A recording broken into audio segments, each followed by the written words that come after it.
બંગાળની જયારે આપણે વાત કરીએ છીએ ત્યારે બંગાળ, એકવાર બંગાળનું નામ મનમાં હોય એટલે બંગાળ એટલે સંતોષી ભૂમિ, બંગાળ એટલે વીરભૂમિ, બંગાળ એટલે અધ્યાત્મની ધરતી.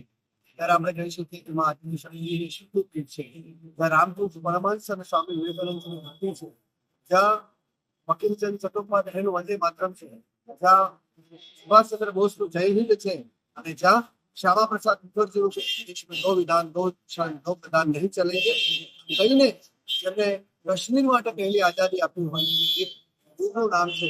આવી ધરતી એટલે બંગાળની ધરતી.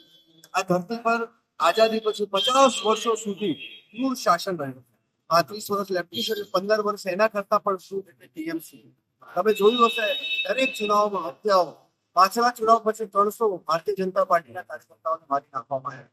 અને જયારે હું અહીંયા 4.5 મહિનાથી છું, મેં એક એક વ્યક્તિને એક એક ગલીમાં મેં જોયું છે, મહેસૂસ કર્યું છે કે આ ધરતી પર કેટલું ભય છે, કેટલું ભ્રષ્ટાચાર છે, કેટલી કટમરી છે, ક્યાં ક્યાં જાહેરમાં ગાયો કપાય છે, એ દ્રશ્ય મેં જોયા છે. કેટલું ડર છે, કાર્યકર્તાઓ ભયભીત હતા.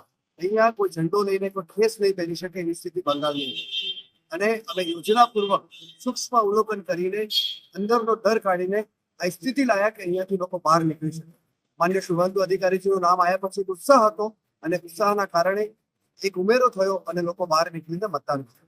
માન્ય અમિતભાઈ, માન્ય નરેન્દ્રભાઈ મોદીજી એક આશ્વાસન આપ્યું હતું કે તમે વોટ કરો, મતદાન કરો, તમે સુરક્ષા અમારી એસઆરપી આપશો.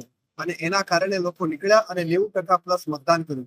એ પરિણામ હતું કે આજે ભારતીય જનતા પાર્ટી 207 થી વધારે સીટ પર આવી. સાથે સાથે જયારે 200 સીટ થી વધારે આવે છે ત્યારે એમનો આતંક, અહંકાર, મમતા બેનર્જી તમે સાંભળ્યું હશે કે હું રાજીનામું નહીં આપું, આ કરીને લોકોને ઉશ્કેર્યા અને ત્યારબાદ હત્યાઓ ચાલુ થઈ.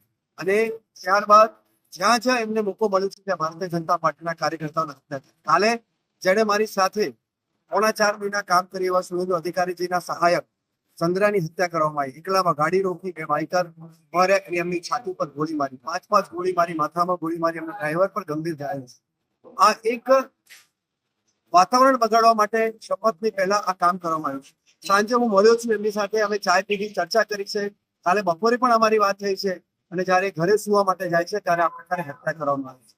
આ એક હતું કે બંગાળનું વાતાવરણ ખરાબ કરે, પરંતુ આ અવાજ જેના કાન સુધી આજે સાંભળી લે કે ભારતીય જનતા પાર્ટીનું શાસન છે, નરેન્દ્રભાઈનું આશ્વાસન છે, અમિતભાઈ શાહનું પ્રોમિસ છે, સંકલ્પ છે કે બંગાળ સુરક્ષિત થશે, સનાતન સંસ્કૃતિ, મંદિરો, ગાય, બહેનોની સુરક્ષા, યુવાનોને રોજગાર, આ વેપાર વ્યવસાય વધશે અને 100% રોજગાર મળશે.